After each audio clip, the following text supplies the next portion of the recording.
establo más pobre en Belén, una madre que arrulla a un bebé con un canto de adoración, admirada de poder tener en sus brazos a su Salvador. Hola hermanos, el día de hoy 3 de enero del 2025, primer viernes, es primer viernes de este año, es primer viernes de enero. Comenzamos pues también nuestra devoción al Sagrado Corazón de Jesús. Coincide que hoy también se puede, cuidado, técnicamente viernes antes de Epifanía, pero se puede, está permitido a partir de 1530 la celebración de la fiesta del Santísimo Nombre de Jesús. Vamos, invocar el nombre de Jesús, no hay otro nombre que pueda salvarnos, decía San Pablo, no piensen, está clarísimo en Lucas. El ángel le dice a la Virgen que él le pondrá el nombre de Jesús. En Mateo, en el capítulo 1, versículo 21, le dice claramente, tú le pondrás por nombre Jesús. Vamos, ya les digo. El himno a la Kénosis, el capítulo 2 de la carta a los Filipenses, Pablo dice claramente que al nombre de Jesús toda rodilla se doble en el cielo y en la tierra, ya les digo. Entonces, y así en la carta a los Romanos, en el Evangelio de Juan, es decir, todo lo que pidan en mi nombre, va a decir en el Evangelio de Juan, en el nombre de Jesús. O sea que hemos expulsado con los demonios en tu nombre, es decir, bueno, ahí va, por ahí va, fíjense. Efectivamente, desde el inicio hubo una gran devoción al nombre de Jesús y también por la contracción, ya saben ustedes, de Yeshua, Yehoshua, es Dios salva, es Dios salva. Y luego el monograma, ¿no? El monograma, el IHS, que el Jesus Hominum Salvator, es decir, Jesús Salvador de los hombres, Salvador de, pues sí, de los hombres, Salvador de la humanidad, es un poco, bueno, igual. La devoción fue creciendo al nombre de Jesús. Hay datos, efectivamente, San Anselmo fue uno de los grandes promotores, San Bernardo de Claraval, es decir, hubo muchos promotores. Ya desde el segundo concilio lugdunense, el segundo concilio de Lyon, también hay una promoción real de este nombre, pero el gran promotor, o los dos grandes promotores, en el siglo XIV, van a ser San Bernardino San Bernardino de Siena y San Juan de Capistrano. Ellos van a ser los que van a llevar la voz cantante. Ahí realmente a ellos se va a deber muchísimo. Fíjense, tanta va a ser la influencia de ellos dos que en el Ave María, cuando rezamos, originalmente, fíjense, se decía, Dios te salve María, llena eres de gracia, el Señor es contigo, bendita eres tú entre todas las mujeres y bendito el fruto de tu vientre. Ahí llegaba, hasta ahí se quedaba, pero con tanto que se promovió esta devoción, como les digo, en el siglo XIV, que se añadió decir Jesús. Bien, Jesús. La fiesta realmente es de 1530, como les digo, a partir de ese momento se empezó a celebrar. Lo que pasa es que, si seguimos la tradición judía, el día de la imposición del nombre es el 8º día, que es cuando nosotros celebramos la fiesta de Santa María, Madre de Dios. Por eso es que han ido variando mucho lo de la fecha, ¿no? Porque incluso para los franciscanos, para los dominicos, algunos creo que la celebran el 15, los agustinos, y entonces ya les digo, hay un montón de devociones, evidentemente. Importantísimo también fueron los jesuitas, porque San Ignacio va a asumir el monograma, este IHS, como parte, de hecho, va a ser una iglesia en Roma bellísima, es una de las iglesias más bellas que hay, que es la Chiesa del Jesús, la iglesia del Jesús. O sea, y es ahí, precisamente ahí está el monograma, uno lo alcanza a ver. Bellísimo. Y por eso Societas Jesús, la sociedad de Jesús, los jesuitas. Bueno, ya les digo, con la reforma que se hizo, bueno, porque originalmente se celebraba el domingo entre el 1 y el 6 de enero, pero pues eso se fue descontinuando y ya les digo, no llega a ser ni siquiera una fiesta, se puede hacer, yo no tengo ningún problema de hacerla, no les parece más siendo primer viernes, por el Sagrado Corazón de Jesús nos queda bastante bien, ¿no? Invocar el nombre de Jesús, Sagrado Corazón de Jesús, en ti confío y espero, ya ven, viene bien. Vamos, sigamos las lecturas, ya saben, entonces como es técnicamente viernes antes de Epifanía. Entonces nos quedamos con la primera de Juan, capítulo 2, versículo 29, hasta el capítulo 3, versículo 6. Queridos hijos, si ustedes saben que Dios es santo, tienen que reconocer que todo el que practica la santidad ha nacido de Dios. Miren cuánto amor nos ha tenido el Padre, que no solo nos llamamos hijos de Dios, sino que lo somos. Si el mundo no nos reconoce, porque tampoco lo ha reconocido a Él. Hermanos míos, ahora somos hijos de Dios, pero aún no se ha manifestado cómo seremos al fin. Y ya sabemos que cuando Él se manifieste, vamos a ser semejantes a Él, porque lo veremos tal cual es.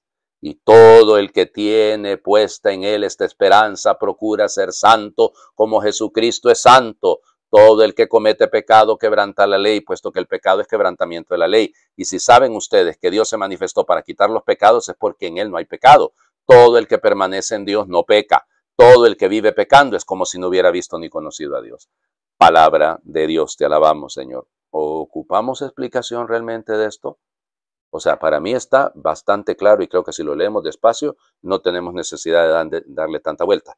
Hay que entender si el contexto, recuerden que ya les decía, la comunidad juánica a la que se le dirige esta carta, les he escrito a ustedes, ¿cómo se llama? Tiene dos ataques, tiene doble problema. El problema interno, la división que va a significar un cisma, va a significar una ruptura, y el ataque sobre todo el mundo gnóstico que está presionando a la comunidad y que la hace zozobrar. Entonces, a estos, la santidad de Dios me obliga a ser santo. ¿Qué significa ser santo? Pues lo primero es no pecar, ¿no? Lo evidente, porque Dios lo dice claramente aquí, porque en Él no hay pecado. Entonces, la santidad viene del hecho de que yo conozco a Dios, lo reconozco como Dios, me reconozco hijo suyo, y claro, ahorita soy hijo, pero no sé lo que voy a hacer. Pero lo que sí sabemos es cuando lo veamos, seremos semejantes a Él. Lo veremos, cuando lo veremos tal cual es, seremos semejantes a Él. Qué bello esto, ¿no? O sea, la santidad de Dios que me obliga, insisto, a responder. No me abruma, no me anula, al contrario, me impulsa, me lleva a Él, a querer ser como Él, porque mi identidad, volvemos, lo hemos hablado los últimos días, es ser hijo de Dios. Y por lo tanto, ese ser hijo es rechazar el pecado, porque en Él no hay pecado. Todo el que vive pecando es como que no conociera a Dios. Ahí está el punto, ¿no? O sea, es decir, no tenemos que darle tanta vuelta al asunto, insisto. No hay que buscarle 5 patas al gato. No, porque ahí es donde está el problema. Cuando empezamos a buscar justificaciones, acomodos, tratamos de, no, eso no sirve. O sea, la mirada tiene que estar puesta en la santidad. Nuestra vocación es ser santos. Bueno, ¿qué dice el Evangelio? Fíjense, el Evangelio, seguimos, vamos a ir leyendo siempre los primeros capítulos del Evangelio de Juan. Entonces, Juan capítulo 1, versículos del 29 al 34. En aquel tiempo vio Juan el Bautista a Jesús que venía hacia él y exclamó: este es el Cordero de Dios, el que quita el pecado del mundo. Este es aquel de quien yo he dicho: el que viene después de mí tiene precedencia sobre mí porque ya existía antes que yo. Yo no lo conocía, pero he venido a bautizar con agua para que él sea dado a conocer a Israel. Entonces Juan dio este testimonio: vi al Espíritu descender del cielo en forma de paloma y posarse sobre él. Yo no lo conocía, pero el que me envió a bautizar con agua me dijo: aquel sobre quien veas que baja y se posa el Espíritu Santo, ese es el que ha de bautizar con el Espíritu Santo. Pues bien, yo lo vi y doy testimonio de que este es el Hijo de Dios. Palabra del Señor. Gloria a ti, Señor Jesús. Bueno, o sea, vamos por partes. ¿Se recuerdan? Les decía cómo después de la Navidad, después del día de la Navidad, empezaban a hablar los testigos. Y entonces, Esteban, Juan Evangelista, santos inocentes, Simeón, Ana y Juan el Bautista. Bueno, sigue hablando Juan, sigue cumpliendo su tarea de ser testigo. Ya el día de Santa María, Madre de Dios, anteayer, hemos escuchado el prólogo. Pero mentiras, lo escuchamos el 31, el último día del año, escuchamos el prólogo, que Juan decía claramente que él no era la luz, que sino es el testigo de la luz. Muy bien. Ahora sigue hablando. Ayer nos lo ha dicho: yo no soy el Mesías, yo no soy el profeta, yo no soy Elías. Ok, ahora sigue él siendo testimonio, sigue siendo testigo. Ahí está, la clave nuestra es esa también nuestra vocación, ¿no? Miren, en la medida que usted es un testigo fiel, se santifica, porque la santidad de ese testimonio nace de la autenticidad de saber ubicarse. Volvemos a la pastillita aquella que les decía que hay que tomar todos los días, la Ubicatex, ¿ya? Para que usted y yo nos ubiquemos, para que nos demos cuenta.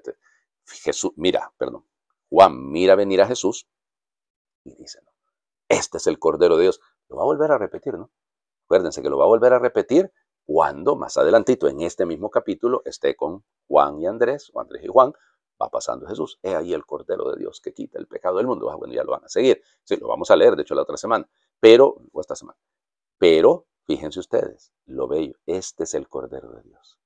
El Cordero de Dios. Esa es una imagen preciosa que viene enraizada, lógicamente, en la tradición hebrea. El Cordero es el que se sacrifica en lugar de todos. Por eso se rocía la sangre con aquel Cordero sin mancha sobre el pueblo para expiar sus pecados. Por eso es el Cordero no es el Cordero que matan allá en el templo. No, es el Cordero de Dios que quita el pecado del mundo. Y insiste, ¿no? Sigue el testimonio. Este es de aquel de quien yo había dicho que tiene precedencia sobre mí. Yo no lo conocía, pero he venido a bautizar con agua para que él sea dado a conocer. Qué bello, ¿no? La tarea suya, la mía, es dar a conocer a Cristo con nuestra vida, con nuestro testimonio, porque hablan más los hechos que las palabras. Y algunas veces somos muy buenos dando discursazos, pero los discursazos no nos van a ganar el cielo. Es nuestra manera de ser. Es como que descubran que somos cristianos y que nuestra vida cristiana es reflejo de esa santidad que aspiramos. Y luego, los versículos finales, lo notarán ustedes, ¿no? Interesante. El bautismo de Jesús. Pero si de eso vamos a hablar hasta dentro de 2 domingos, ¿no? El domingo 12 de enero será la fiesta del bautismo del Señor. ¿Cómo quedamos aquí, hombre? Qué bello, qué bello. Ya se nos va, como les diría, ampliando el misterio y revelando el misterio. Todo lo que vamos celebrando es aquel sobre quien veas que baja y se posa el Espíritu Santo, este es el que ha de bautizar con el Espíritu Santo. Descubrir que es en Él. La plenitud de la gracia, la plenitud del amor está en Él. Yo lo vi, dice Juan, y por eso doy testimonio. ¿Será que nosotros podemos decir lo mismo? Ya, no, Padre, yo no lo puedo. No, si lo vemos en la Eucaristía, lo invocamos como Sagrado Corazón de Jesús, invocamos su nombre santísimo para poder encontrar fuerza, para poder perseverar. Les invito a hacer oración. Dicen por ahí que si hay Dios, está lejos, que el amor no funciona, que la paz es su sueño, que la guerra es eterna y que el fuerte es el dueño, que silencia al cobarde y domina al pequeño. Pero un ángel ha dicho que está cerca de mí, quien cambia todo esto, tan frágil y tan grande, tan débil y tan nuestro.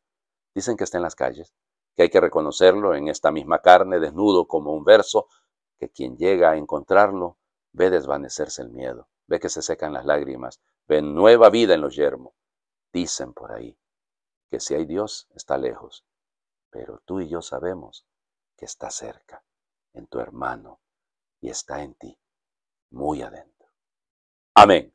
Señor esté con ustedes y les bendiga a Dios, el que es Padre, Hijo y Espíritu Santo, y su bendición descienda, les acompañe siempre. Pues ya les digo, es primer viernes de mes, la devoción al Sagrado Corazón de Jesús, por favor, comencemos bien el año, hombre. Comencemos de rodillas delante. Pues me dice, Padre, ayer nos mandó de rodillas porque era jueves. Él nos contó que en su diócesis se comienza el año de rodillas porque hay unas 40 horas de adoración. Todo eso los estoy contando. Y perdone, pero que está alguna cosa mala con que les diga yo a ustedes, vayan y tomen un momentito para adorar. Nada malo, al contrario. Y más bajo la devoción del Sagrado Corazón de Jesús, que todavía estamos, es cierto, estamos en año jubilar, pero estamos también en el año, en los 350 años del inicio de las apariciones de Santa Margarita María Alacoque del Sagrado Corazón de Jesús. O sea que celebraciones tenemos para rato, definitivamente. Feliz viernes para todos.